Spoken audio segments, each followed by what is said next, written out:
The first thing David noticed was the shoes. They were court shoes, once white, now the color of old sidewalk, flattened at the heel, the outsole peeling like bark. Every time Coach Mike planted to show a proper first touch, the sole flapped and kissed the turf with a soft, embarrassing clap. Kids don't clock those details. They watch the demonstration, the clean tack-talk of a ball kept low, the quick scan over the shoulder, the coach's easy grin that says you can do this. Adults see the glue failing. It was late afternoon in Miami, heat suspended in the air like a held breath. A line of palms cast tall, prison bar shadows across the small community pitch Beckham's foundation had carved out of a forgotten lot between a laundromat and a thrift store on Northwest 17th Avenue. The field was a rectangle of ambition. Artificial turf trimmed to the seam, portable goals, faded cones. The chain link at the far end backed up to a mural of blue herons and a baseball player mid-swing. Someone had tagged a crown above the heron's eye. Behind it, the soundscape of the neighborhood ran its loops.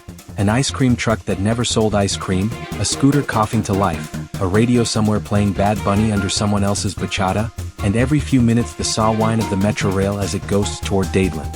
Beckham came quiet like he preferred, cap low, sleeves pushed to his elbows, water bottle in hand. No cameras, no entourage, no pink-black clamor of the big stadium lights in Fort Lauderdale. Out here, he was another dad in trainers, a man who knew the muscle memory of chalk touchlines and the way a ball can carry grief and hope in the same role. He stood outside the lines, let Mike run the session. Eyes up. Open the hips, don't square. Good, Sophia.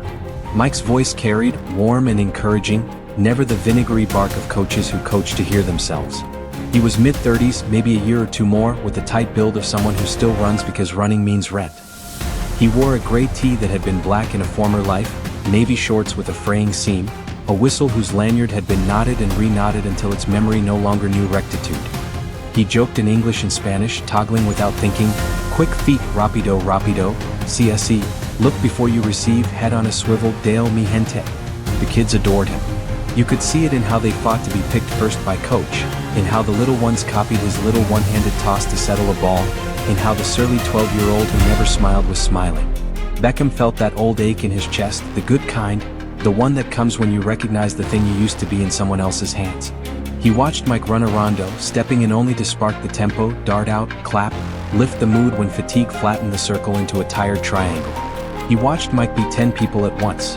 Coach, translator, big brother, comedian, mechanic. He stopped mid-drill to tape a kid's shoe sole back on with athletic tape, and he watched the cost of being 10 people be tallied by a body that looked like it had been up before sunrise and would be up again after midnight. A bead of sweat ran from Mike's hairline, bisected an old scar above his eyebrow, and dropped into nothing. No big deal. Late August in Miami is a soup you live inside, but Beckham clocked the little tremor in Mike's hands when he set a cone, the half-step when he pushed too fast and the world reeled and he had to ground himself with a palm against his thigh, the cough he swallowed between shouts. The cough was dry and shallow, the kind that comes not from a cold but from too much air-conditioned air after too many hours in a car taking strangers where maps tell you and tips depend on the radio smile in your voice. At the water break, the kids beelined for the jug and paper cups. Beckham carried over a cooler his staff kept stocked. Orange slices, small bananas, baggies of pretzels. The kids descended like gulls.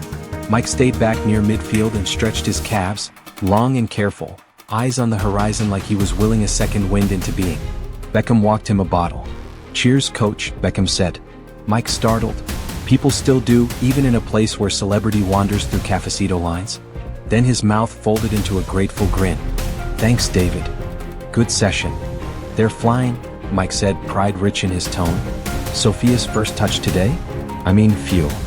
He blew a little wind through his lips. "Kid sees the game half a second before it happens. You see that?" "I did."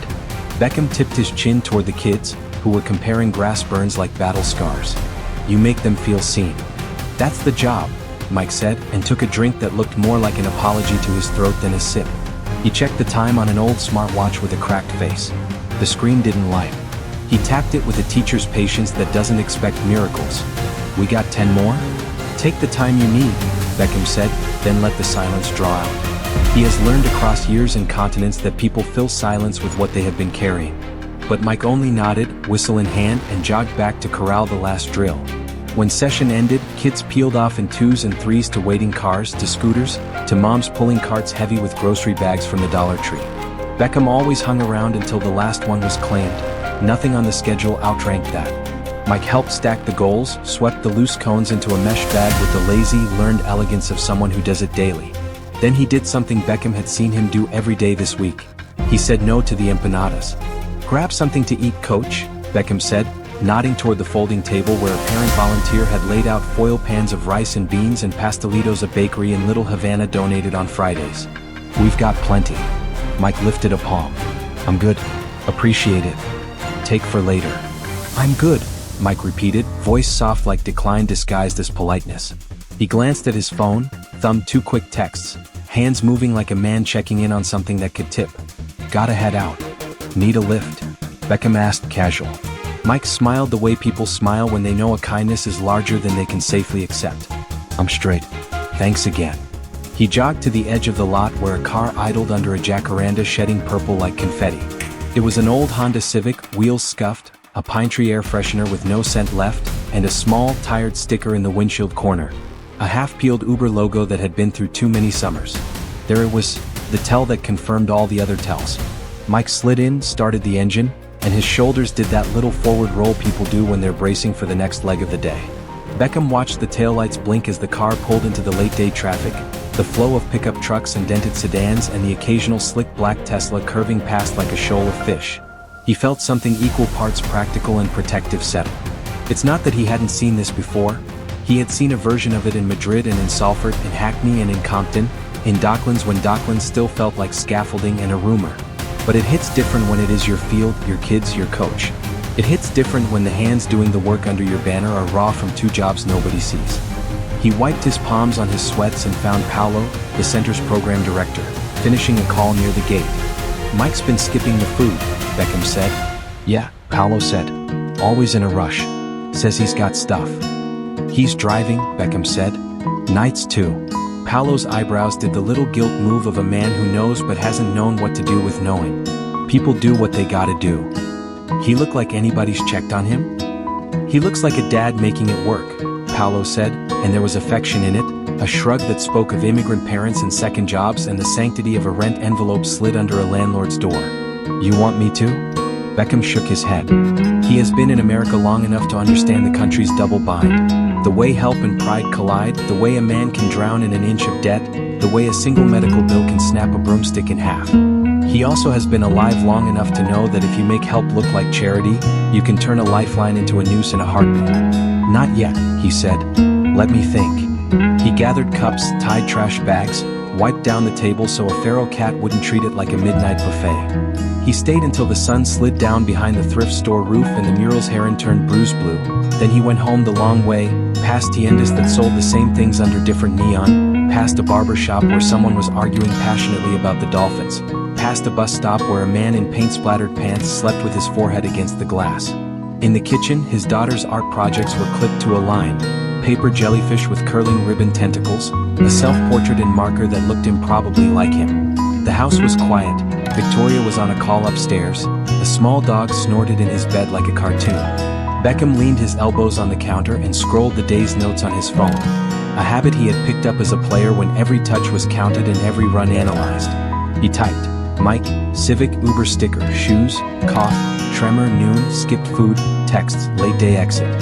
He wrote in all caps beneath it, a headline for himself, "Do not humiliate." He slept badly in that way you sleep when you have decided to do something without knowing the shape of it yet. Old dreams visited, a long flight into a header at the back post, the smell of wet grass, the white sting of a winter ball. He woke before dawn to that heavy Florida silence that is not silence at all and laced his trainers because moving is where he thinks. He ran east until the city became water. The ocean at sunrise looks like a rumor the sun makes up to see if you'll fall for it.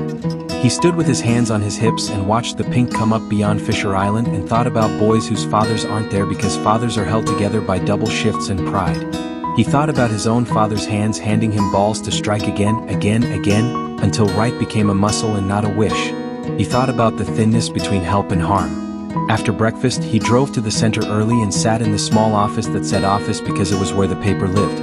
Lima beans of paper clips. A 3-hole punch older than some of the kids. A corkboard layered with flyers for free flu shots and a food pantry calendar. He pulled the personnel file he rarely pulled because he trusted Paolo's hires. He read the line that said Michael Rivera, and the smaller lines that said emergency contact, Ana Rivera, and availability, afternoons, evenings, Saturdays, and at the bottom in handwriting, happy to do more. He found the W-4, the I-9, a photocopy of a driver's license that had seen better wallets. He read more. A small note from a parent, filed because Paulo files everything. Coach Mike got my son to show up on time to school. Please recognize him. He sat back and exhaled. The recognition they had to give could not look like a spotlight. It had to look like a structure. He made calls, not the kind people imagine he makes, to owners or broadcasters, but the useful kind. A clinic partner in Little Haiti that ran pediatric asthma programs. A contractor he'd used once to fix a training room air vent who had also shown him pictures of his church's repair ministry. A corporate sponsor who always asked, "What do you need that doesn't have a marketing tie-in?" He didn't say Mike's name, not yet. He sketched out what would be needed, if needed. He texted Victoria, "Dinner later? Might be late."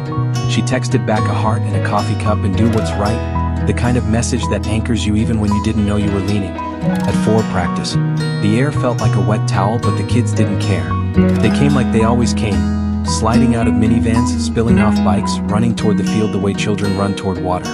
Beckham hoisted the cooler out of his trunk and carried it in, the strap dug into his shoulder. He likes the dig. Feels like a tax paid to something worthy. Mike was there early too.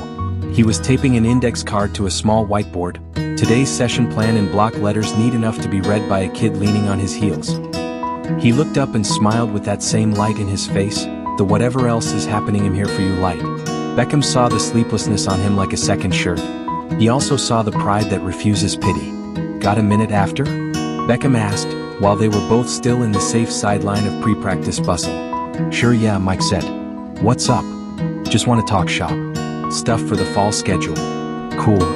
Mike nodded, as if grateful to be invited into something that looked like future. The session rolled. Beckham watched for the tiny tells. He saw the way Mike's hand shook once and he closed it into a fist and opened it again like a man smoothing a wrinkle no one else would notice.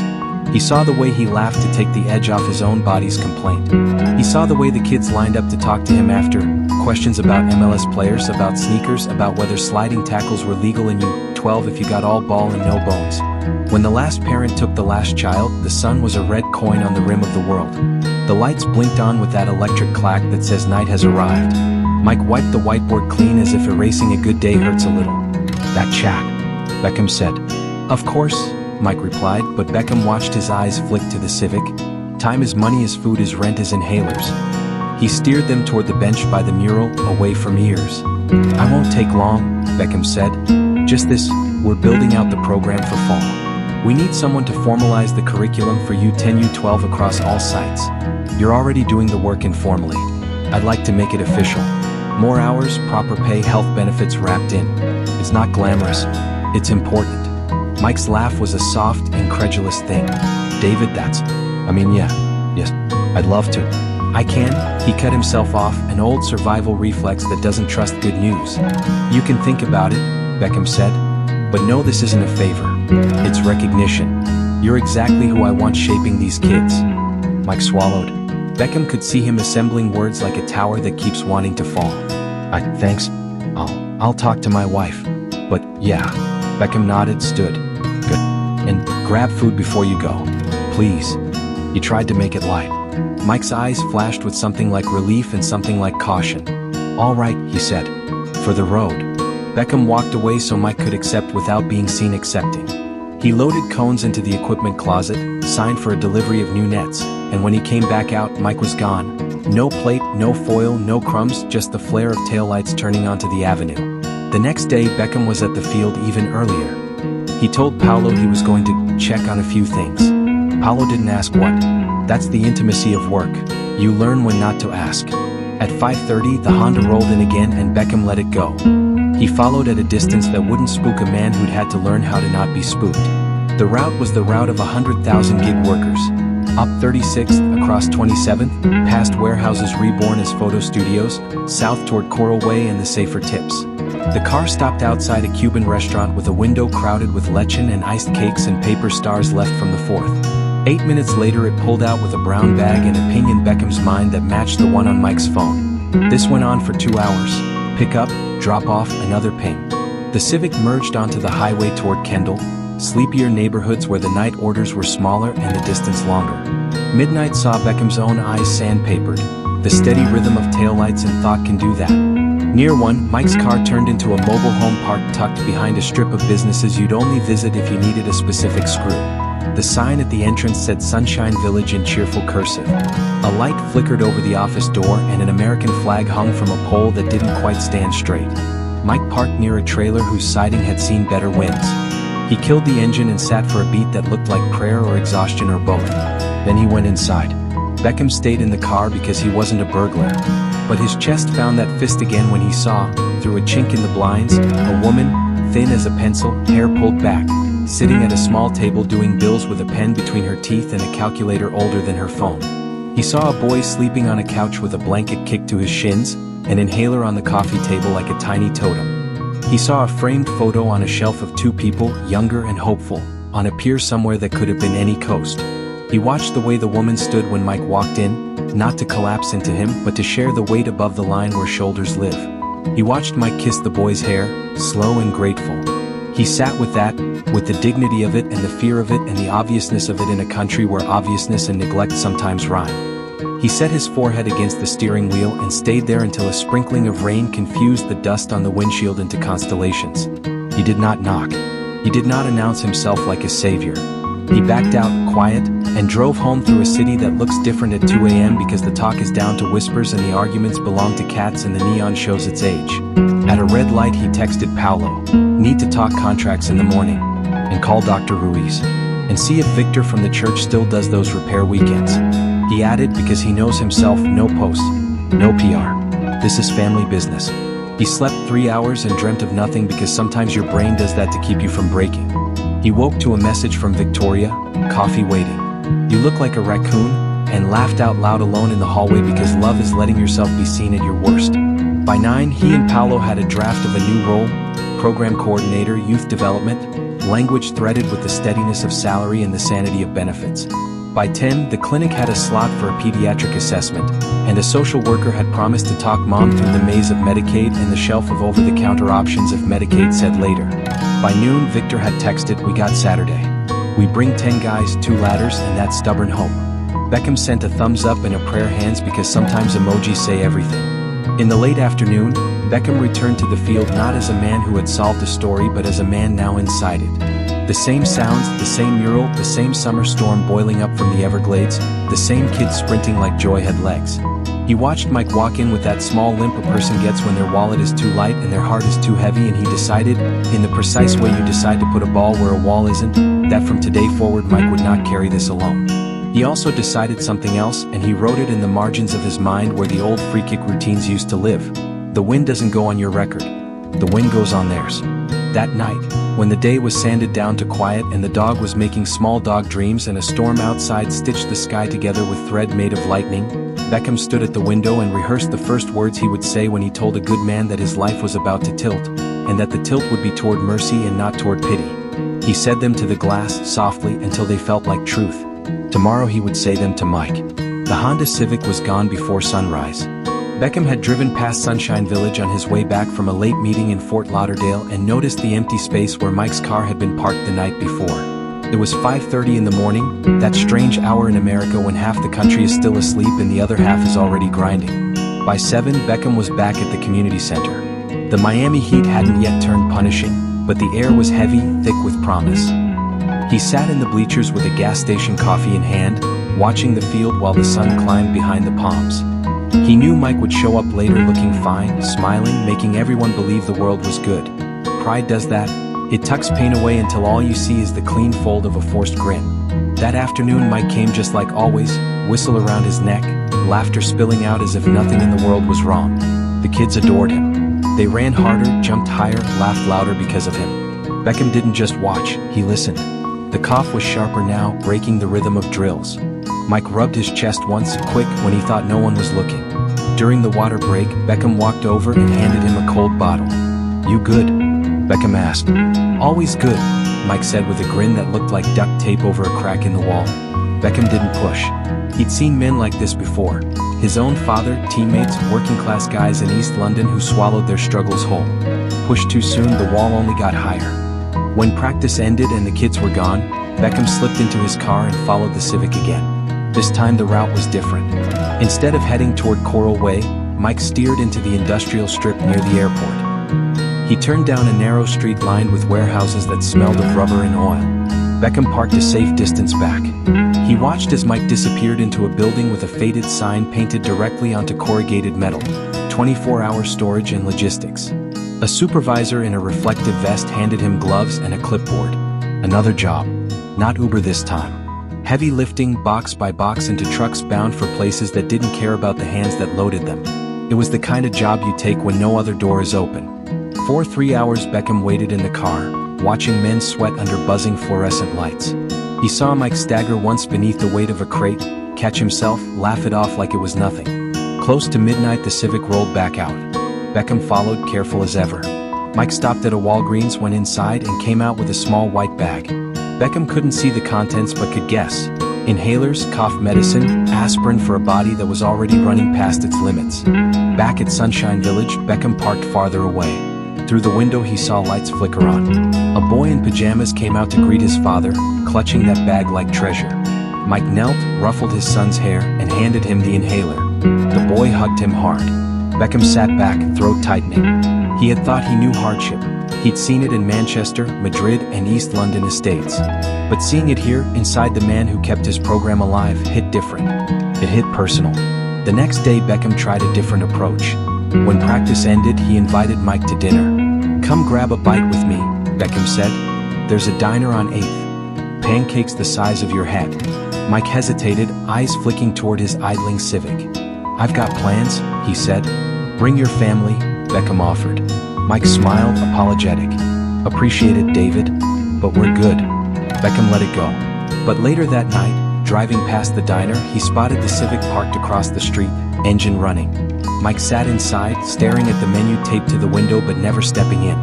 The diner lights painted him in yellow glow, but he chose to remain outside, too proud to accept, too drained to indulge. Whispers began circling in the community. Parents at pickup said things like, "Coach Mike never eats. He's driving nights. My cousin swears she saw him delivering packages last week. Isn't his boy sick?" Beckham didn't add to it. He wasn't interested in gossip. He wanted truth. Quietly, he asked Paolo to check payroll records. What came back confirmed his suspicions. Mike's hours barely covered rent, let alone medical bills. The benefits package was paper thin. The man carrying the foundation on his back was living on scraps. That night Beckham sat at his kitchen table with a legal pad, drawing columns. What we know, what we assume, what we need. He wrote it down like tactics before a match. What we know: Mike drives Uber. Mike works warehouse night shifts. Mike lives in Sunshine Village trailer. Son has asthma. Wife works nights. Shoes worn out. What we assume: medical bills piling. Pride keeps him from asking. Exhaustion worsening. What we need: stability. Healthcare. Housing repairs. Recognition without humiliation. Beckham underlined one phrase: not charity, dignity. By morning he had a plan. No cameras. No speeches. Quiet moves only. He called a union contact he'd met at a charity gala, asking about safe contracts for part-time coaches. He called a community clinic about free treatment for asthmatic kids. He called a former teammate now running a construction crew, asking about weekend volunteers who could patch up a trailer without charging. Each yes felt like momentum building. Beckham closed his notebook, exhaled. He knew momentum when he felt it. Tomorrow he would start. Mike didn't know it yet, but the game had already shifted. The morning came heavy with Miami humidity, a sky swollen with gray clouds that threatened rain but refused to break. Beckham parked his black SUV a block away from the community center and sat for a while, both hands on the steering wheel, staring through the windshield. He had mapped it all out the night before, every step, every contact, every move timed so that no spotlight would land on Mike. Pride was a tricky opponent, harder to outplay than any defender Beckham had ever faced on a pitch. If you charged straight at it, you lost. The only way through was subtlety, patience, timing. This was not about charity. This was about dignity. At practice that afternoon, Mike moved slower than usual, though no one else seemed to notice. The kids still laughed at his jokes, still believed in his energy. Beckham watched as Mike crouched to tie a boy's loose shoelaces, his face creased with kindness, but when he stood, he winced as if something inside him had pulled tight. Beckham looked away before Mike could catch him staring. He had already decided that words would not be his weapon, actions would. The first call Beckham made was to a friend named Marcus, a former teammate from his LA Galaxy days. Marcus now ran a small construction company in Hialeah, mostly renovation crews hired for low-cost housing projects.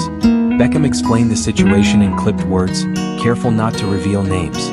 A coach at the center, he said, living in a place that's falling apart. Leaky roof, cracked flooring, mold creeping in.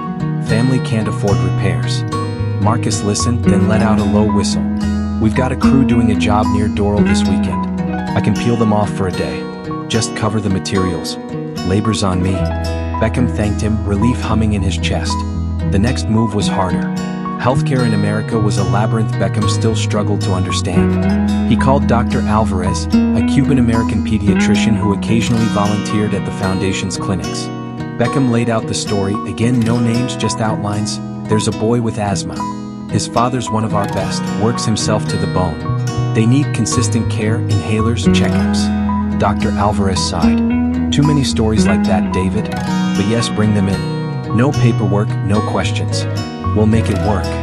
Another piece of the puzzle in place. That evening Beckham drove to Sunshine Village. He parked far from Mike's trailer and walked the gravel road on foot. The neighborhood smelled of fried food and damp wood.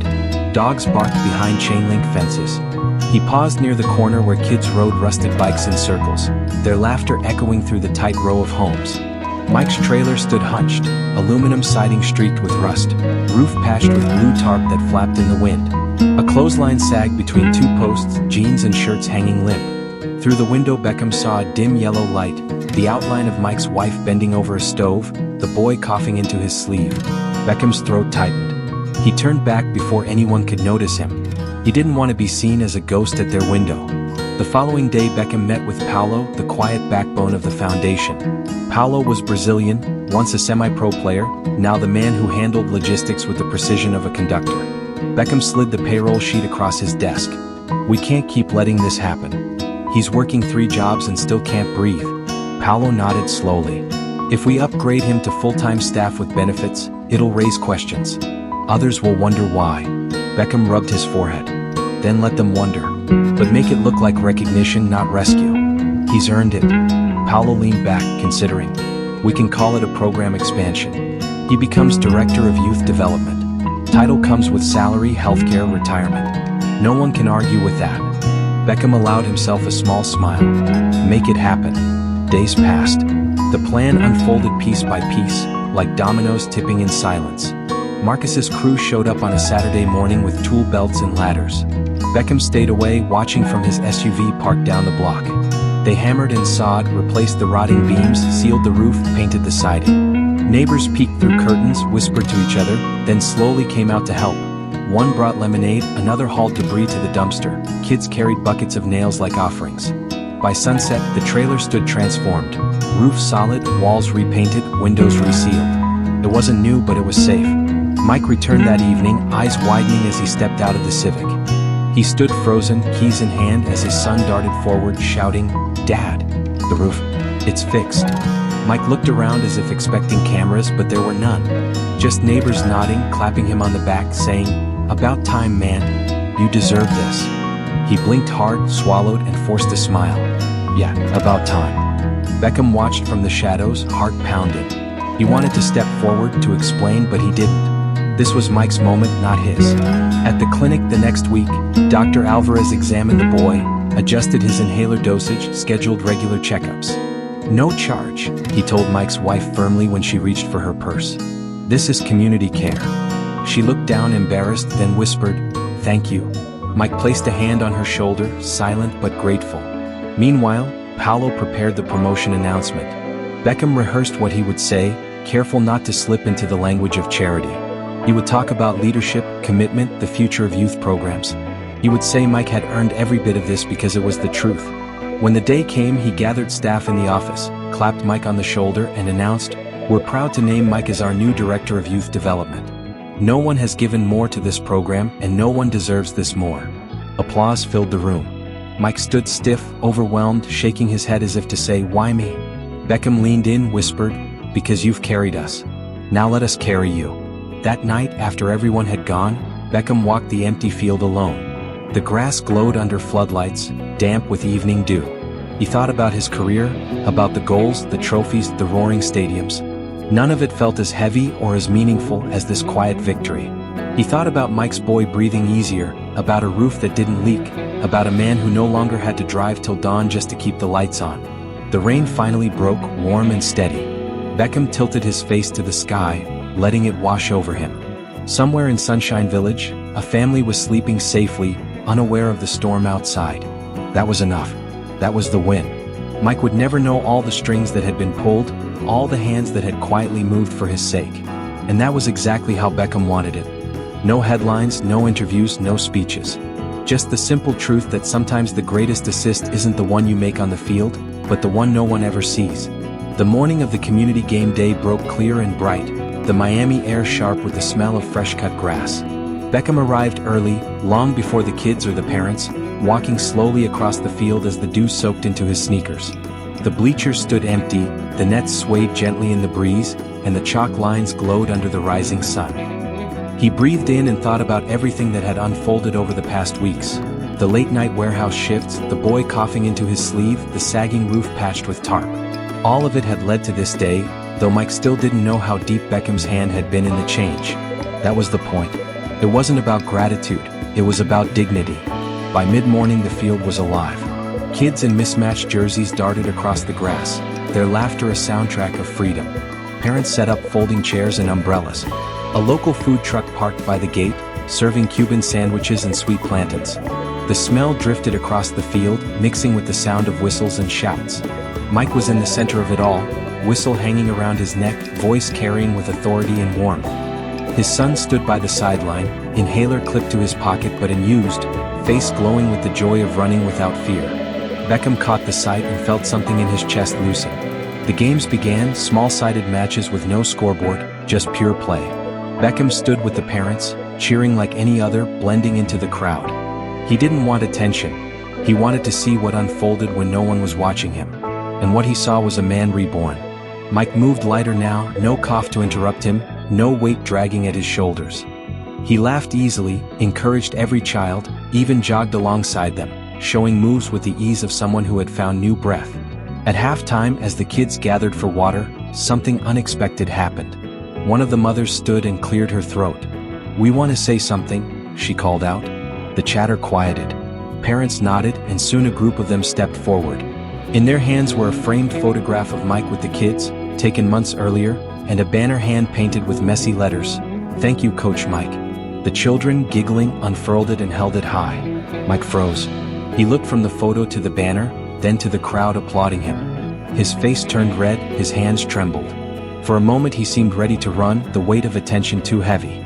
But then his son tugged his sleeve and whispered something. Whatever it was, it steadied him. He blinked hard, swallowed, and raised a hand in thanks. The cheer that followed was louder than anything Beckham had heard in a stadium. Beckham clapped with the rest, staying at the edge.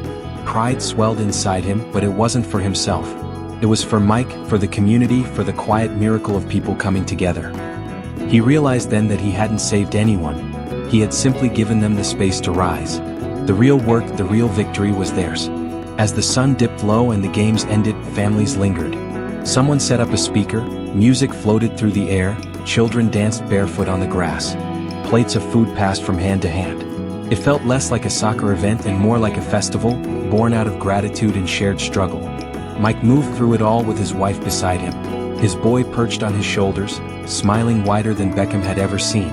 Later, as dusk settled and the crowd began to thin, Mike approached Beckham. His voice was low, private. "I don't know how all this happened," he said, eyes glistening. "The job, the house, the doctor for my boy, it feels like someone's been watching out for us." Beckham met his gaze, steady and calm. "Sometimes the world does that," he said. "Sometimes good things find the people who deserve them most." Mike studied him for a long moment, then nodded slowly. He didn't press further. Pride, Beckham thought, had found a way to live alongside gratitude. That night, long after the field was empty, Beckham lingered alone. The floodlights hummed overhead, the grass still warm from the day's footsteps. He thought about his career, the goals, the medals, the noise of stadiums filled with roaring fans. But none of it matched this silence, this sense of having shifted a life without demanding thanks. He realized the greatest assist he had ever made was one that would never appear in any highlight reel. The rain started, gentle at first, then heavier. Beckham tilted his head back, letting it wash over him. Somewhere across town, in a trailer no longer leaking, a boy was sleeping soundly with lungs full of air, a mother resting without fear of bills, a father standing taller than he had in years. That was enough. That was the win. And as Beckham walked away from the field, his shoes splashing through puddles, he carried with him the quiet certainty that this invisible act of love and justice, was the real legacy he wanted to leave behind.